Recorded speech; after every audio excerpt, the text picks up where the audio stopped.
stock down, the calls really aren't coming into play here.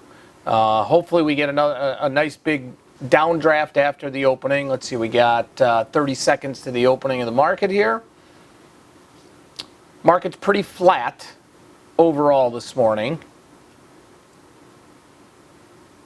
We'll focus on our Costco with earnings after the close today.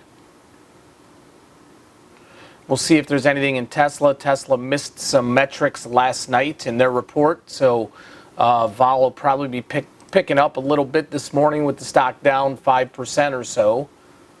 See if there's anything to do in there. In fact, let me bring up a Tesla chart right now. There's some pretty good support right where the stock is trading right now, around 232. So we'll have to see if that holds there.